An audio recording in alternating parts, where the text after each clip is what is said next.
पुण्यातील कुख्यात गुंड निलेश घायवळवर हल्ला झाल्याची घटना घडली आहे।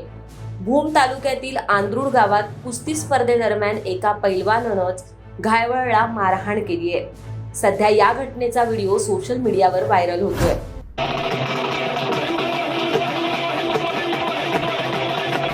भूम तालुक्यातील आंद्रुड गावात यात्रेनिमित्त कुस्त्यांची स्पर्धा भरवली होती। निलेश घायवळ ही कुस्ती पाहण्यासाठी आला होता। तो कुस्तीच्या फडात जाऊन पैलवानांची भेट घेत होता।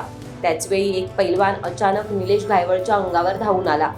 या पैलवानानं निलेश घायवळला मारहाण करायला सुरुवात केली। पैलवानानं घायवळच्या कानशिलात लगावली। हल्ला होताच घायवळ समर्थकांनी पैलवानाला चोप द्यायचा प्रयत्न केला, पण मारहाणीनंतर हा पैलवान घटनास्थळावरून फरार झाला। हा पैलवान अहिल्यानगर जिल्ह्यातील जामखेड गावचा असल्याचं सांगण्यात येतंय।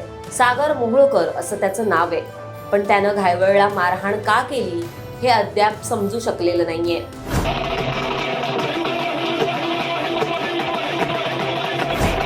कोण आहे निलेश घायवळ?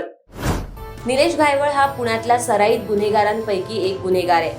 निलेश घायवळ हा एक गुन्हेगारांचा टोळी प्रमुख असून त्याच्यावर अनेक गंभीर स्वरूपाचे गुन्हे दाखल आहेत। गजानन मारणे विरुद्ध घायवळ टोळी असा रक्तरंजक थराराचा पुण्यात इतिहास आहे। या दोन्ही टोळ्यांनी आपलं वर्चस्व दाखवण्यासाठी अनेक कारनामे केले होते। कधी काळी गजानन मारणे आणि निलेश घायवळ हे एकमेकांचे साथीदार होते। त्यांनी एकत्र खून केला होता। त्या आरोपाखाली दोघांना शिक्षा देखील झाली होती। जेलमधून बाहेर पडल्यानंतर गजानन मारणे आणि निलेश घायवळ यांच्यात वाद झाला आणि दोघांची फाटाफूट झाली। त्यानंतर निलेश घायवळ टोळी विरुद्ध गजानन मारणे टोळी असं युद्ध पुण्यात पाहायला मिळालं। साल 2000 ते 2003 मध्ये घायवळनं पुण्यात आपला दबदबा निर्माण केला होता।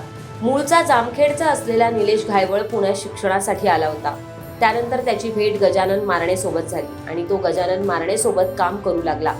सध्याच्या घडीला निलेश घायवळ विरोधात पुण्यात विविध पोलीस ठाण्यात 23 ते 24 गुन्हे दाखल आहेत। त्यामुळे पुण्यात दबदबा असणाऱ्या निलेश घायवळला भूममध्ये एका पैलवानानं चोप दिल्यानं सोशल मीडियावर चांगली चर्चा रंगली आहे। असो, तुर्तास इतकंच।